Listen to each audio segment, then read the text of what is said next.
আপনি আমাকে পতিতালয়ে দেখে খুব সহজেই সকলের সামনে বেশ্যা প্রমাণ করে দিলেন। হ্যাঁ, আমি পতিতালয়ে যাই। আমি একটি এনজিওতে চাকরি করি, আর আমাদের এখনকার প্রজেক্ট পতিতালয়ের মেয়েদের ভালো থাকা খারাপ থাকা নিয়ে। আমি সেই কারণেই যাই।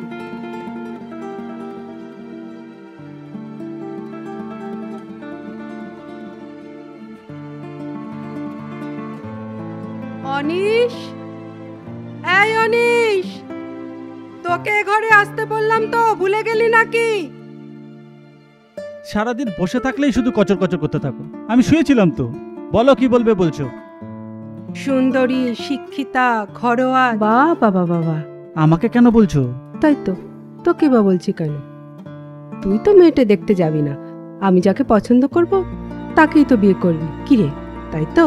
হ্যাঁ, আমি তো তোমাকে বলেই দিয়েছি, সুন্দরী, শিক্ষিতা, ঘরোয়া, চাকরিজীবী। আমার মায়ের উপর পূর্ণ বিশ্বাস আছে।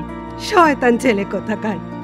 এই শোন না, তুই তো এখন বাড়িতেই আছিস, তাহলে পরশুদিন তোদের রেজিস্ট্রিটা ফাইনাল করে ফেলি। জো আজ্ঞা মাতে, তোমার যা ইচ্ছা তাই করো। আমাকে প্লিজ ঘুমাতে দাও। কালকে সারা রাত অফিসের কাজ করেছি। আমি আসলাম। এই শোন না, এই অনিশ, চলে গেল।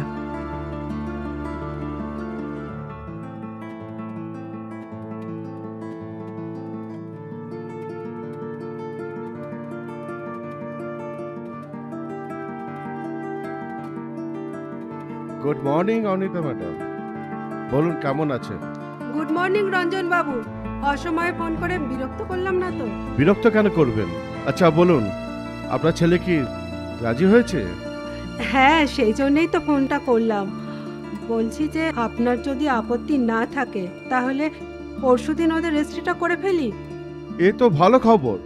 আপনি শুধু বলুন কখন, কোথায়, কবে যেতে হবে। আমার মেয়েকে নিয়ে ঠিক চলে আসবো। আমি সব পরে আপনাকে জানিয়ে দিচ্ছি। এখন তাহলে রাখি। ঠিক আছে। তানিয়া, তানিয়া মা, এদিকে তাড়াতাড়ি আয় তো। কি হলো? কি এত চেঁচামেচি কিসের? এই নে, এগুলো ধর। আর শোন, অনিশের মা ফোন করেছিলেন, ওনারা তোদের রেজিস্ট্রিটা আগামী পরশুদিন সেরে নিতে চান। কি বলছো কি তুমি?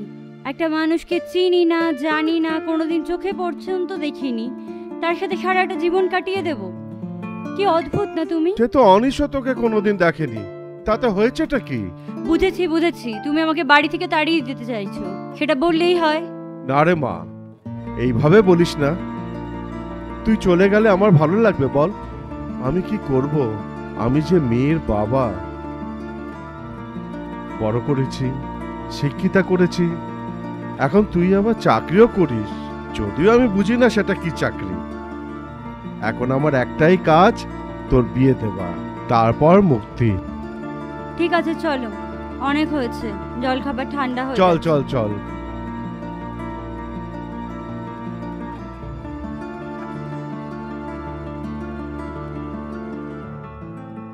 আসতে পারি? আসুন আসুন, আমি তো আপনাদের কথাই ভাবছিলাম। এত দেরি করে ফেললেন কেন? আসলে আমরা এসে গেছি অনেকক্ষণ, ভাবলাম যে মেয়ের বাড়ির লোকেরা এলে একসাথে আমরা ভেতরে ঢুকবো। ওনারা রাস্তায় আছেন, এক্ষুনি চলে আসবেন।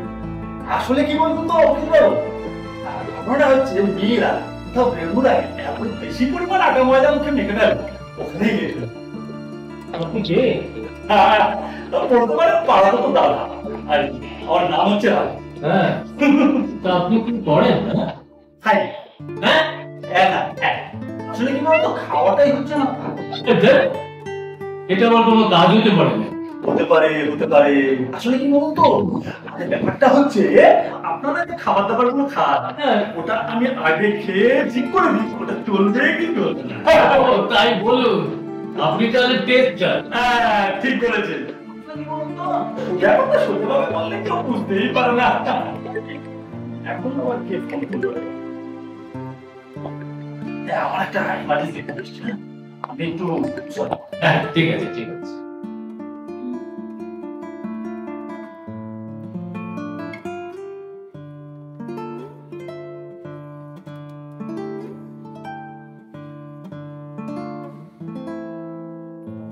বিয়ে বিয়ে করে পাগল করে দিয়েছো। এই মেয়েকে আমার জন্য দেখেছো, যে কিনা পতিতালয়ের কর্মী, মানে এক কথায় বেশ্যা। এই মেয়েকে আমি কোনোদিনও বিয়ে করতে পারবো না।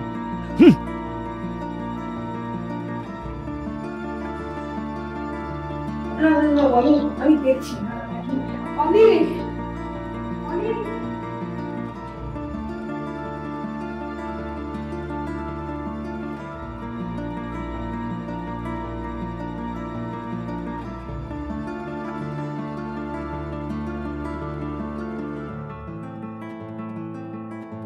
বাবা, বাবা তুমি আমাকে একা ছেড়ে চলে এলে কেন বাবা? পতিতালয়ের কোনো কর্মীর জন্য এই বাড়িতে জায়গা নেই। বাবা তোমার মেয়ে কোনো খারাপ কাজ করতে পারে না বাবা। বাবা? কার বাবা? আপনি ভুল করছেন, আপনি আসতে পারেন। বাবা আমার কথাটা শোনো বাবা, বাবা একবার আমার কথাটা শোনো বাবা, আমার কথাটা একবার শোনো, একবার শোনো বাবা আমার কথাটা।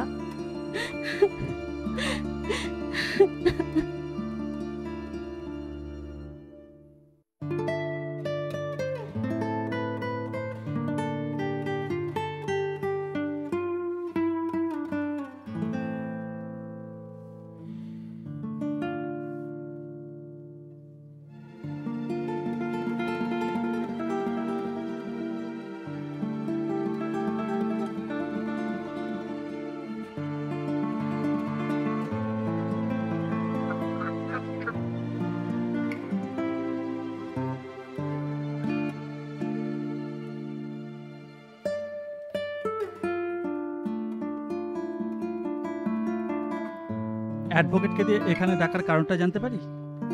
আপনি আমাকে পতিতালয়ে দেখে খুব সহজেই সকলের সামনে বেশ্যা প্রমাণ করে দিলেন। হ্যাঁ আমি পতিতালয়ে যাই, আমি একটি এনজিওতে চাকরি করি, আর আমাদের এখনকার প্রজেক্ট পতিতালয়ের মেয়েদের ভালো থাকা খারাপ থাকা নিয়ে। আমি সেই কারণেই যাই। এই নিন আমার কার্ড, এই নাম্বারটায় ফোন করে আপনি জেনে নেবেন আমি কি করি। নমস্কার, ভালো থাকবেন। আমাকে তো পুরো ব্যাপারটা দেখতে হয় তাহলে। এত কনফিডেন্সের সঙ্গে যখন বলে গেল, একটা কল করে দেখি তো।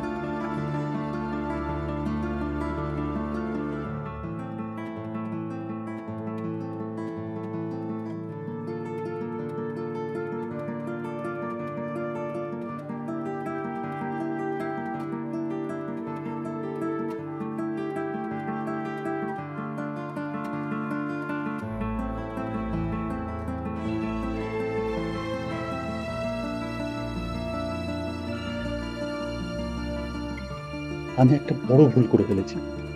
ও সত্যি এনজিও কর্মী। পতিতালয়ের মেয়েরা ওকে কত ভালোবাসে, রেসপেক্ট করে,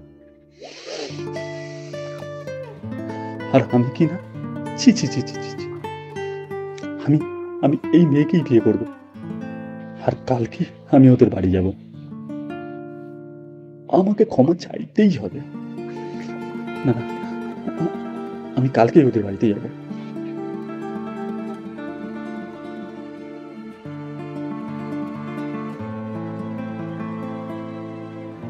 সত্যি আমার বড় ভুল হয়ে গেছে, এর জন্য আমি খুবই দুঃখিত। Extremely sorry. আমিও তো প্রথমে ভুল বুঝেছিলাম, তখন মাথাটা গরম হয়ে গেছিল। পরে বিষয়টা নিয়ে ভাবনা চিন্তা করলাম। ওদের এক এনজিও দিদি ফোন নাম্বার আমার কাছে আছে, ওনাকে ফোন করে আসল বিষয়টা বুঝতে পারলাম। প্লিজ আঙ্কেল, একটিবার তানাকে ডেকে দেবেন প্লিজ।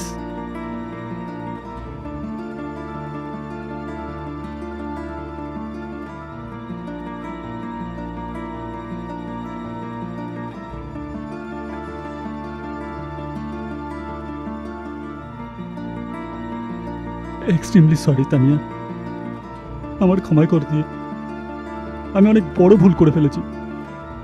আমি তোমাকেই বিয়ে করতে চাই, আমাকে ফিরিয়ে দিও না। কিন্তু আমি আপনাকে বিয়ে করতে চাই না। আমিও আপনার সম্পর্কে খোঁজ নিয়েছি, আপনিও পতিতালয়ের নিয়মিত সদস্য, তাই সবকিছু জেনে বুঝে আপনার মতো একজন চরিত্রহীনকে আমি বিয়ে করতে পারবো না। সরি।